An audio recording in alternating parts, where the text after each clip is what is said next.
الحمد لله وكفى وسلام على عباده الذين اصطفى أما بعد فأعوذ بالله من الشيطان الرجيم بسم الله الرحمن الرحيم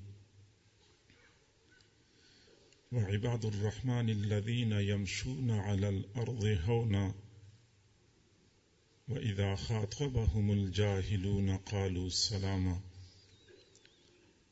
وقال رسول الله صلى الله عليه وسلم إنما بعثت لأتمم مكارم الأخلاق أو كما قال عليه الصلاة والسلام سبحان ربك رب العزة عما يصفون وسلام على المرسلين والحمد لله رب العالمين اللهم صل على سيدنا محمد وعلى آل سيدنا محمد وبارك وسلم اللهم صل على سيدنا محمد وعلى آل سيدنا محمد وبارك وسلم اللهم صل على سيدنا محمد وعلى آل سيدنا محمد وبارك وسلم.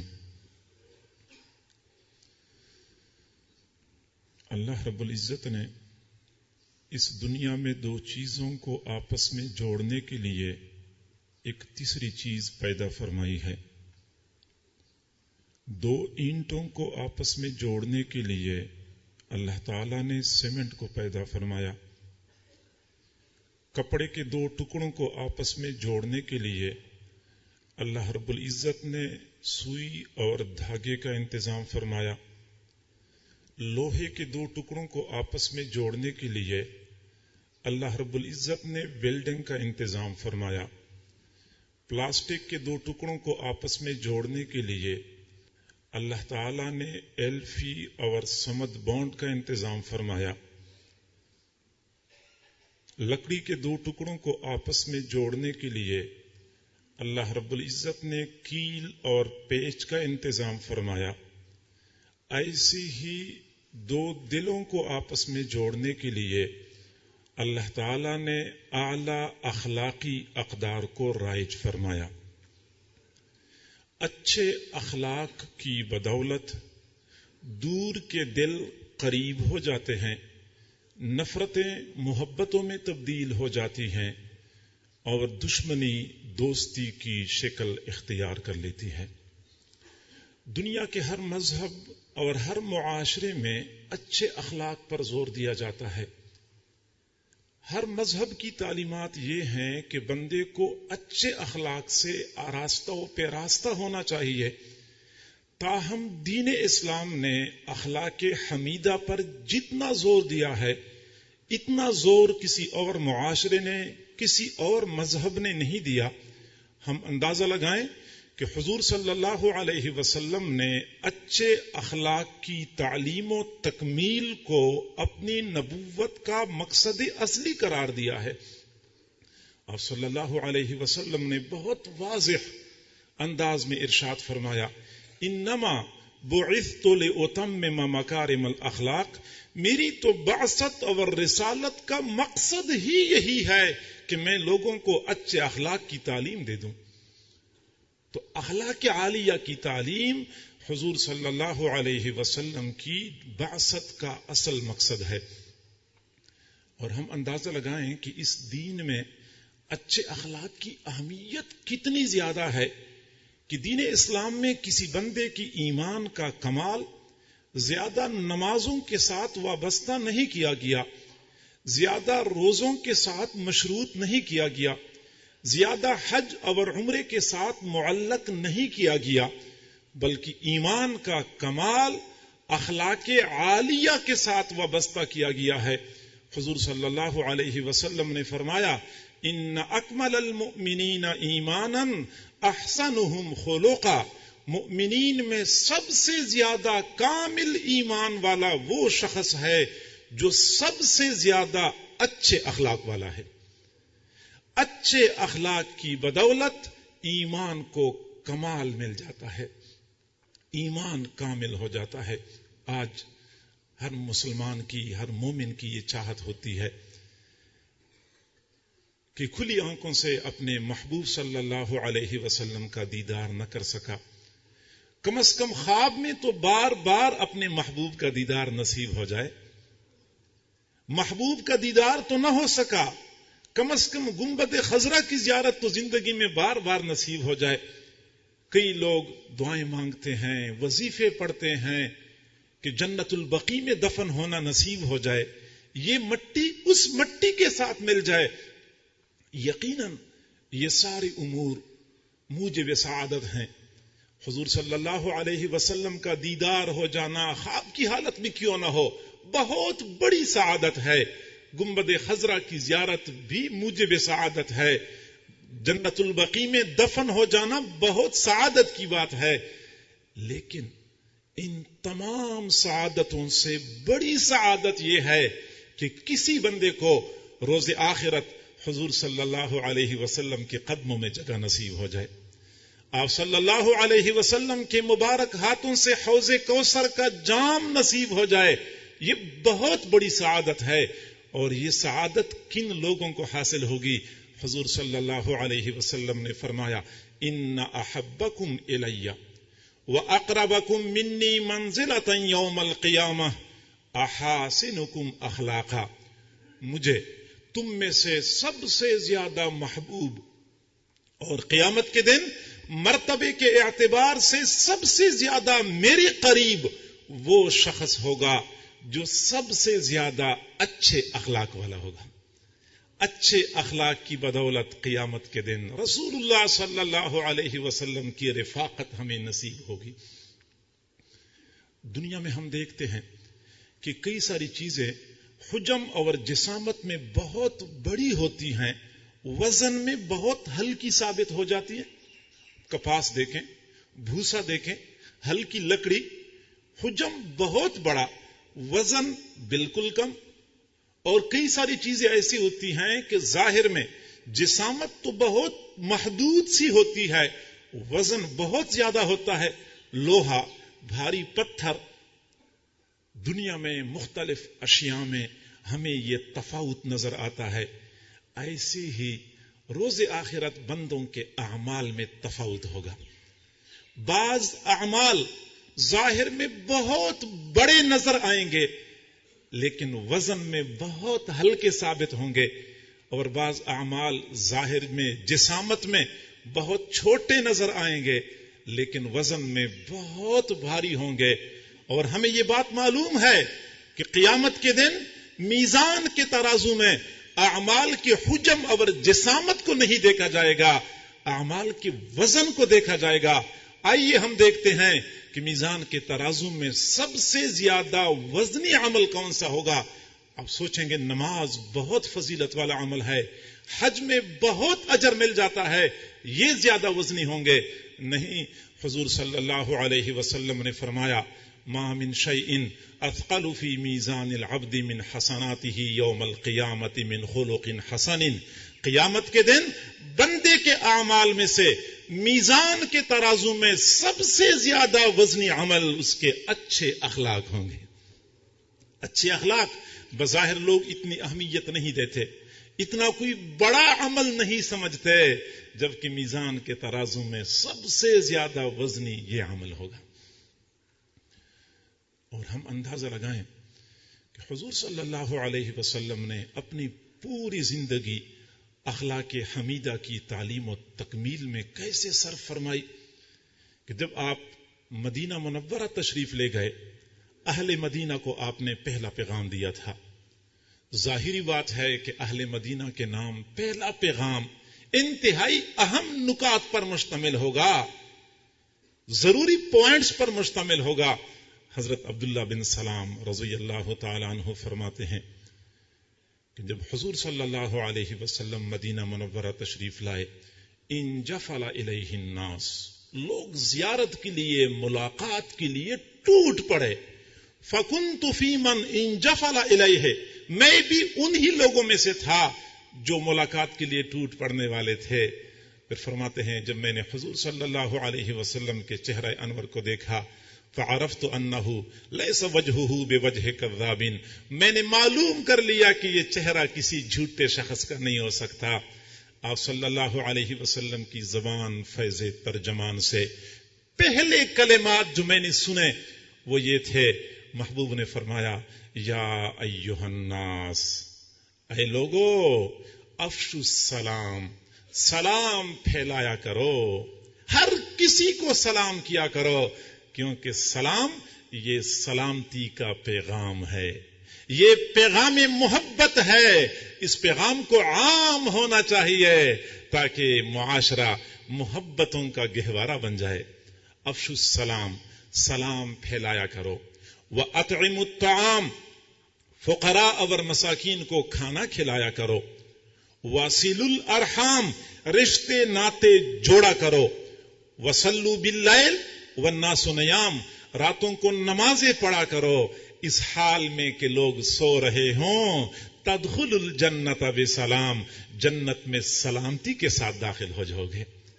آپ صلی اللہ علیہ وسلم نے اہل مدینہ کے نام پہلے پیغام میں 4 امور کا حکم دیا تھا، سلام پھیلایا کرو، کھانا کھلایا کرو، رشتے ناتے آپس میں جوڑا کرو، راتوں کو اٹھ اٹھ کے نمازیں پڑھا کرو۔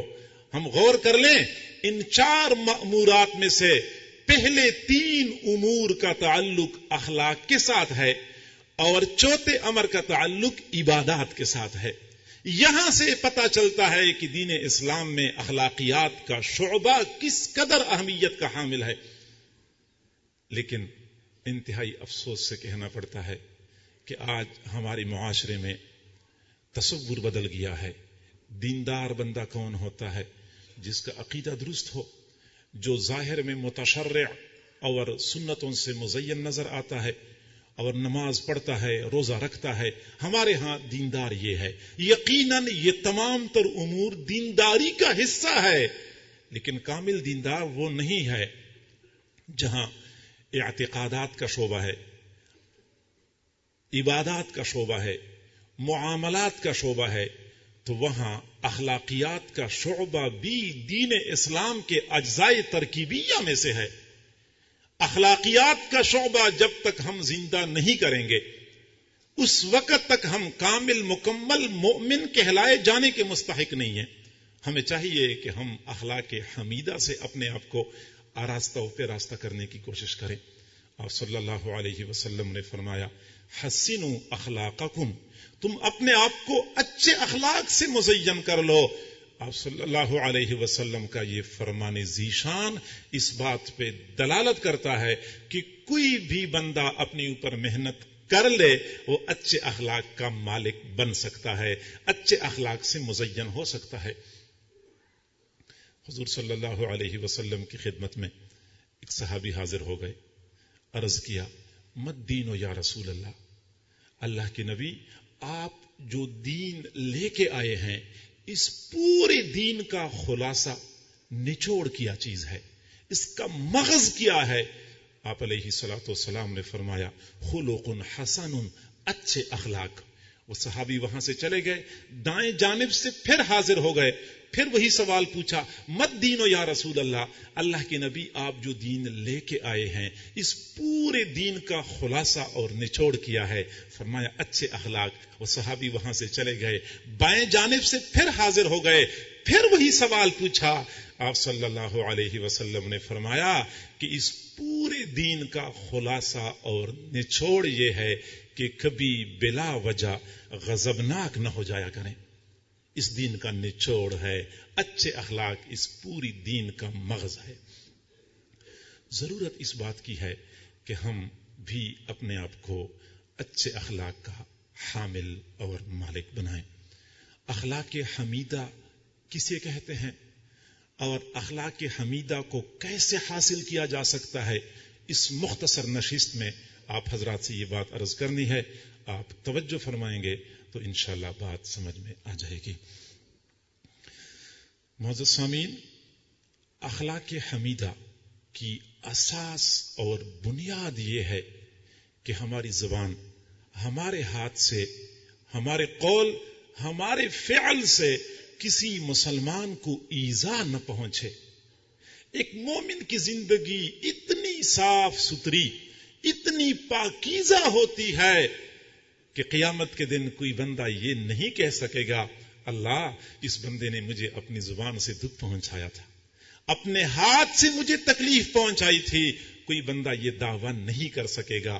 یہ ایک مومن کی زندگی ہے، اور حقیقت میں مسلمان اور مومن تو ہوتا ہی وہی ہے جو دوسروں کے لیے امن اور سلامتی کا باعث بنتا ہے۔ آپ صلی اللہ علیہ وسلم نے فرمایا المسلم من سلم المسلمون من لسانہ و یدہ، مسلمان تو ہے ہی وہی جس کی زبان اور ہاتھ سے دوسرے مسلمان سلامت رہیں۔ مسلمان وہی ہے۔ عام شارحین فرماتے ہیں کہ المسلم میں الف لام عہدی ہے، اور یہاں مراد المسلم الکامل ہے، کہ کامل مسلمان وہی ہے جس کی زبان اور ہاتھ سے دوسرے مسلمان سلامت رہیں۔ علامہ انور شاہ کاشمیری رحمہ اللہ نے صحیح بخاری شریف کی شرح میں لکھا ہے کہ مجھے اس بات سے اتفاق نہیں ہے، اگر ہم یہ بات کرتے ہیں تو کلام کا زور ختم ہو جائے گا، وہ پختگی جو حضور صلی اللہ علیہ وسلم کا مقصد ہے وہ پختگی ختم ہو جائے گی۔ ہم یہ کہیں گے کہ مسلمان ہی صرف وہی ہے جس کی زبان اور ہاتھ سے دوسرے مسلمان سلامت رہیں۔ والمؤمن من امنہ الناس علی دمائہم واموالہم، اور کامل مؤمن وہ بندہ ہے جس سے لوگوں کی جان بھی محفوظ ہو، لوگوں کا مال بھی محفوظ ہو۔ تو اصل مسلمان تو ہے ہی وہی جو کسی کو ایذا نہیں پہنچاتا۔ اور آپ اندازہ لگائیں کہ ہمارے اس دین اسلام میں ایذا پہنچانا اتنا مذموم ہے۔ صحیح بخاری شریف کی روایت ہے، حضور صلی اللہ علیہ وسلم نے فرمایا بنی اسرائیل کی ایک عورت نیک متقی تھی، گھر میں بلی نے کوئی نقصان کر لیا، اس کو غصہ آیا، بلی کو باندھ لیا، اس کو بھوکا پیاسا رکھا۔ ایک بلی کو تکلیف پہنچانے کی وجہ سے متقی پرہیزگار عورت جنت میں جانے کی بجائے جہنم میں جانے والی بن گئی۔ بلی کو تکلیف پہنچائے تو نیک بندے پر جنت حرام ہو جاتی ہے، انسان کو تکلیف پہنچائے جو اللہ کا خلیفہ ہے، اشرف المخلوقات ہے، پھر وہ مسلمان ہے، حضور صلی اللہ علیہ وسلم کا امتی ہے، اس کو ایذا پہنچائے اور پھر بھی بندہ امید لگائے کہ مجھے جنت ملے گی، یہ خیال است و محال است جنون، یہ ہماری خوش فہمی ہے، ایسے بندے پر جنت حرام ہے۔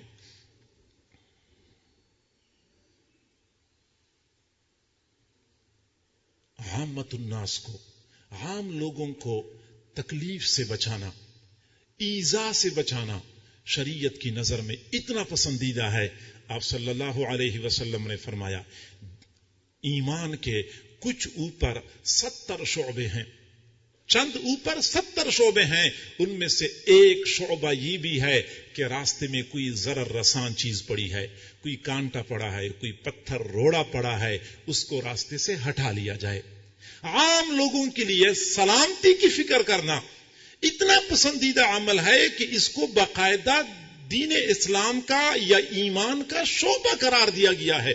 صحیح بخاری شریف کی روایت ہے، بنی اسرائیل میں ایک گناہگار بندہ، بدکار بندہ کہیں جا رہا تھا، راستے کے قریب ایک درخت تھا، درخت کی شاخ راستے کی طرف ٹیڑھی ہو چکی تھی، وہ کانٹے دار جھاڑی تھی، لوگوں کے لیے تکلیف کا باعث بنی ہوئی تھی، اس آدمی نے اس کو کاٹا اور سائڈ پہ کر دیا۔ حضور فرماتے ہیں فغفر لہ، اس بندے کی مغفرت ہو گئی۔ امن اور سلامتی دین اسلام میں کتنی پسندیدہ ہے کہ بدکار بد کردار بندہ صرف کانٹے دار جھاڑی کو راستے سے ہٹاتا ہے، اس کی مغفرت کا فیصلہ ہو جاتا ہے۔ تو ہم اپنی زبان سے، اپنے ہاتھ سے کسی کو ایذا اور تکلیف نہ پہنچائیں، لیکن انتہائی افسوس سے کہنا پڑتا ہے کہ غیر تو غیر تھے، مسلمان جو اللہ رب العزت کی بندگی کا اقرار کرتے ہیں وہ بھی اس وصف سے محروم ہو چکے ہیں۔ میں کئی مرتبہ احباب سے عرض کرتا رہتا ہوں کہ جنگل کے درندے، یہ شیر اور چیتا اور بھیڑیا، یہ بیچارے تو ویسے بدنام ہو چکے ہیں، اور ان کو حضرت انسان نے بدنام کر دیا ہے کہ درندگی میں بھیڑیا مشہور ہے، یہ بھیڑیا ہے، یہ شیر ہے، چیر پھاڑ میں شیر کو مشہور کر دیا۔ حالانکہ حقیقت یہ ہے کہ اگر انسان درندگی پہ آتا ہے تو بھیڑیے کو پیچھے چھوڑ جاتا ہے. شیر اور چیتا وہ درندگی کہاں دکھا سکتا ہے جو یہ حضرت انسان دکھاتا ہے. آپ تاریخ کا مطالعہ کریں. جس دن سے دنیا وجود میں آ چکی ہے اس دن سے لے کر آج تک جنگل کے درندوں نے انسانوں کو اتنا نقصان نہیں پہنچایا جتنا نقصان انسان کو انسان نے پہنچایا ہے. آج اللہ رب العزت کی وسیع سرزمین اگر ہم پر تنگ ہو چکی ہے, ہر بندہ پریشان ہے, ہر بندہ خوف و ہراس کا شکار ہے.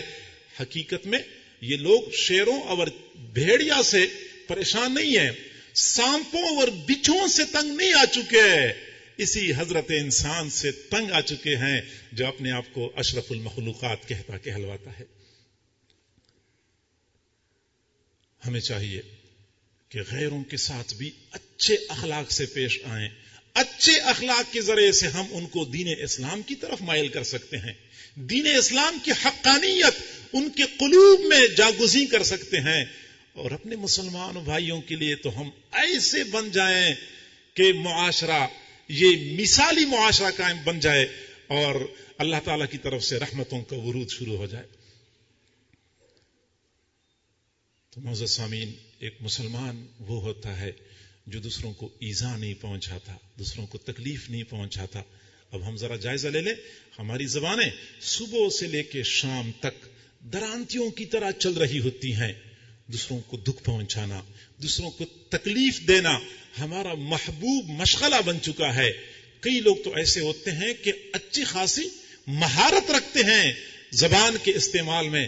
کوئی بندہ آ گیا, آتی ہی اس کو کوئی تانا دے دیا, اگلے کو بددعا دے دی, اگلے کو گالی دے دی, اگلے کو برا بلا کہا, کسی کی غیبت کر لی. صبح سے لے کے شام تک یہ زبانیں چل رہی ہوتی ہیں, دوسروں کا دل دکھا رہی ہوتی ہیں. اجتناب کرنا چاہیے. اچھے اخلاق کی اساس اور بنیاد یہ ہے کہ ہماری زبان ہمارے ہاتھ سے دوسرے مسلمانوں کو ایذا نہ پہنچے. بنیاد تو یہ ہو گئی. اس بنیاد کی اوپر کی عمارت بھی ہے. اوپر کی عمارت کیا ہے؟ آپ صلی اللہ علیہ وسلم نے فرمایا تخلقوا باخلاق اللہ, تم اپنے آپ کو اللہ کے اچھے اخلاق سے مزین کر لو. اللہ رب العزت کے اچھے اخلاق ہیں, تم بھی وہی اخلاق اپنا لو. یہ اخلاق عالیہ ہیں.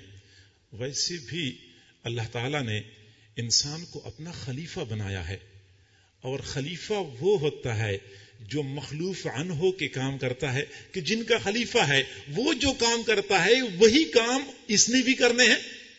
یہ پھر خلیفہ کہلایا جاتا ہے. اگر انسان اللہ تعالیٰ کا خلیفہ ہے تو اللہ رب العزت کا جو کام ہے وہی کام بندوں نے بھی کرنا ہے. اللہ رب العزت کے جو اخلاق ہیں وہی اخلاق بندوں نے اپنانے ہیں. یہ پھر اخلاق عالیہ کے مختلف شعبے بن جاتے ہیں, مختلف شاخیں بن جاتی ہیں. مثلا اللہ تعالی رحیم ہے, رحم کرنے والا ہے, ہم بھی رحم کرنے والے بن جائیں. اللہ رب العزت کو اپنی صفت رحمت پر بڑا ناز ہے. اب قرآن عظیم الشان کا مطالعہ کریں. قرآن پاک کے بالکل شروع میں اللہ رب العزت نے اپنا تعارف کرایا ہے. میں کون ہوں؟ ہم پڑھتے ہیں بسم اللہ پڑھتے ہیں, بسم اللہ الرحمن الرحیم. میں شروع کرتا ہوں اللہ کے نام سے. کون سا اللہ؟ الرحمن, جو رحم کرنے والا ہے. الرحیم, ہاں وہ رحم کرنے والا ہے. 2 مرتبہ فرمایا اپنی صفت رحمت کا تذکرہ, 2 مرتبہ فرمایا تاکہ آپ کو اچھی طرح یقین ہو جائے کہ میں رحم کرنے والا ہوں. آگے ہم پڑھتے ہیں الحمدللہ رب العالمین, پھر وہی بات فرماتے ہیں الرحمن الرحیم, میں رحم کرنے والا ہوں. ہاں میں رحم کرنے والا ہوں. صفت رحمت اللہ رب العزت کی صفات میں سے بہت اعلیٰ درجے کی صفت ہے. ساری صفات اعلیٰ درجے کی ہیں, لیکن نتائج کے اعتبار سے تفاوت بن جاتا ہے. ذات کے اعتبار سے صفات میں کوئی تفاوت نہیں ہے, نتائج کے اعتبار سے تفاوت بن جاتا ہے. اور جس طرح اللہ تعالی رحم کرنے والے, اسی طرح حضور صلی اللہ علیہ وسلم بھی رحم کرنے والے تھے.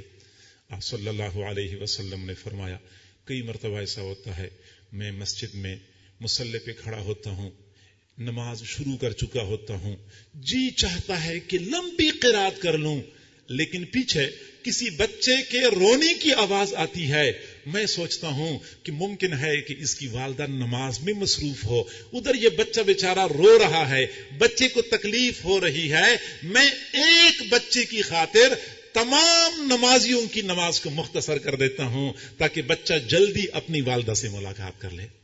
رحم عجیب و غریب انداز سے حضور صلی اللہ علیہ وسلم کی ذات گرامی میں موجود تھا، اور ہم اندازہ لگائیں کہ ہماری اس دین متین میں رحم کرنا کتنا عظیم عمل ہے۔ صحیح بخاری شریف کی روایت ہے، حضور صلی اللہ علیہ وسلم نے فرمایا، بنی اسرائیل میں ایک خاتون تھی، بدکار بد کردار تھی، کہیں جا رہی تھی، راستے کے قریب ایک کنواں نظر آیا، کنویں کے کنارے پہ ایک کتا پڑا ہوا تھا، کتے کو شدت کی پیاس لگی ہوئی تھی، زبان باہر کو نکلی ہوئی تھی، وہ اپنی زبان سے گیلی مٹی کو چاٹ کے زبان کو گیلا کرنے کی کوشش کر رہا تھا۔ اس خاتون کو اس کتے پہ ترس آیا، کنویں سے پانی نکالا، کتے کو پانی پلایا، پیاسے کتے کو پانی پلانے کی وجہ سے وہ بدکار بد کردار عورت جہنم میں جانے کی بجائے جنت میں جانے والی بن گئی۔ نیک متقی عورت بلی کو تکلیف پہنچاتی ہے، جہنم میں جانے والی بن جاتی ہے، بدکار بد کردار عورت کتے پہ ترس کھا کے کتے کو پانی پلاتی ہے، وہ جنت میں جانے والی بن جاتی ہے۔ حقیقت یہ ہے کہ ہمارے گھروں میں خواتین صبح سے لے کے شام تک بھاگ بھاگ کے کام کرتی ہیں، یہ بچوں کو کھلا پلا رہی ہوتی ہیں، گھر کے مرد حضرات کی خدمت کر رہی ہوتی ہیں، والدین کی خدمت کرتی ہیں، سسر اور ساس کی خدمت کرتی ہیں۔ ان خواتین کو پتہ نہیں ہوتا کہ یہ کتنا اجر کا کام ہے، لہذا وہ اجر کی نیت کیے بغیر مجبوری سمجھ کے گھر کے کام کاج کرتی ہیں۔ اگر یہ خواتین عبادت کی نیت سے، اجر کی نیت سے یہ کام کریں تو صبح سے لے کے شام تک یہ بھاگنا دوڑنا بہترین عبادت بن جائے گا، زبردست اجر کا باعث بن جائے گا۔ آپ اندازہ لگائیں، ماں اگر اپنے بچے کی خدمت کرتی ہے، ٹھیک ہے ماں کی مامتا مجبور کرتی ہے کہ اس کی خدمت کی جائے، لیکن اس کے باوجود اگر وہ صحیح نیت سے، خدمت کی نیت سے اپنے بچے کے کام کاج کرے، اجر کی نیت سے کرے، تو صبح سے لے کے شام تک یہ بھاگنا دوڑنا اللہ کی رضا کا باعث بن جائے گا۔